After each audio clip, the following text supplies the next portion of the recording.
शिवपुर के पास एक गांव है, रिसोर्ट। तो यहाँ सुना, यहाँ पर भी एक रिसोर्ट है।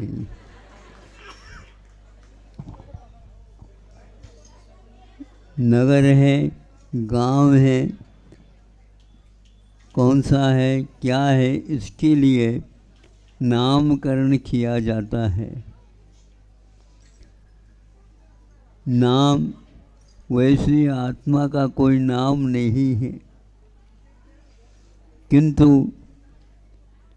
व्यवहार चलाने की अपेक्षा से नाम रखा जाता है। किंतु उसमें भी हम लोग उस नाम के साथ यदि बहुत आत्मसात कर लेते हैं उसको, तो वह एक प्रकार से मद की ओर चला जाता है।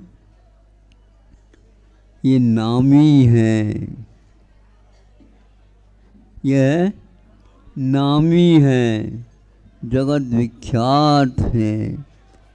किंतु जब बड़े बड़े तीर्थंकर भी नामी हो करके उनका भी नाम छूट जाता है और ये कहा जाता है कि पूर्व में जितने भी तीर्थंकर हुए हैं उनको हमारा नमस्कार हो।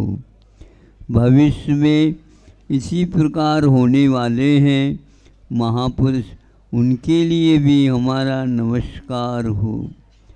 वर्तमान में भी जो है उनके नमस्कार हो, क्योंकि नाम ये शब्द के ऊपर आधारित है और शब्द सीमित है, संख्या में है, असंख्यात में नहीं। यदि असंख्यात व्यक्तियों का हम कुछ परिचय देना चाहेंगे तो कई बार उसी एक ही नाम का हमें उच्चारण करना होगा।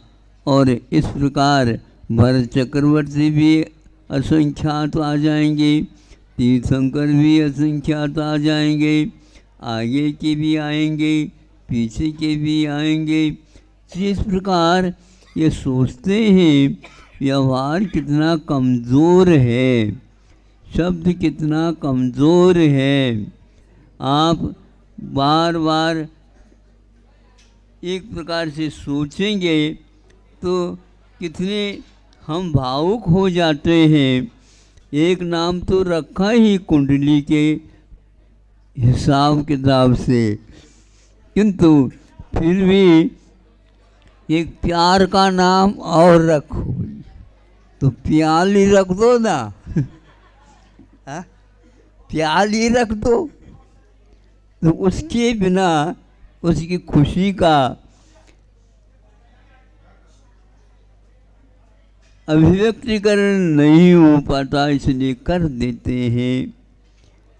तो आप लोग इसी प्रकार अभी इन्होंने कहा कि कहते को थे कि इतने बहुमान के साथ कहा कि महाराष्ट्र तो छूट गया और छत्तीसगढ़ में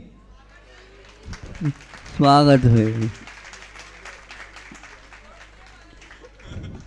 पहले उन्होंने स्वागत किया, फिर बाद में आपका नंबर आ गया। ये एक चक्र है। सूरज चांद छिपे निकले, ऋतु फिर करके आवे, प्यारी आयु ऐसे निकले पता नहीं पावे। एक दिन इस नाम वाला व्यक्ति मिट्टी में मिल जाएगा, उसके अंतिम शव को जला करके उसकी राख भी प्रवाह में छोड़ देंगे। उसके नाम के भले ही कुछ दिन दीपक जलाएंगे, फिर तो ऐसे दीपक, ऐसे प्रवाह, ऐसे यह ऋतु ऋतु के समान फिर करके वही आते हैं।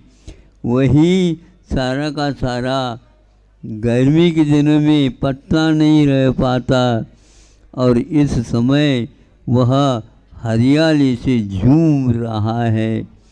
जीवन और कुछ नहीं है, किंतु सर्दी के समय पर अथवा और कोई आया वसंत पाला उड़ंत कहावत है राजस्थान में। यह वसंत ऋतु है, यह शिशिर ऋतु है, ये वर्षा ऋतु है। ये सारे के सारे नाप तोल के पहचानने के लिए काल की विवक्षा में आ जाते हैं, किंतु जो निश्चय के ज्ञाता हो जाते हैं वे इसके चक्कर में न आ करके मुख्य रूप से उस आत्म तत्व आत्मा का कोई भी नाम नहीं।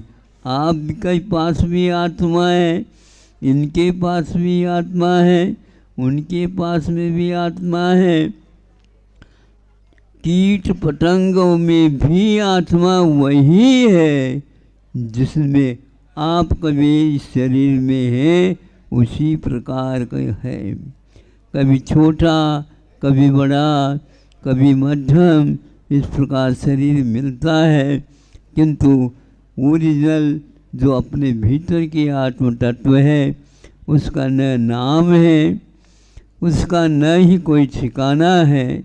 वह असंख्यात प्रदेश वाला अवश्य जरूर है, किंतु वह किसी आकार प्रकार वाला नहीं है, ऐसे शास्त्रों में उल्लेख है। ऐसे में हम भी एक आत्म तत्व है, इसका बोध करने के लिए ही साधु संत वह सब कुछ मेरा तेरा छोड़ करके सामान्य जीवन जीते हैं और जीना चाहिए। यही एकमात्र विश्वास का फल माना जाता है, परिणाम माना जाता है।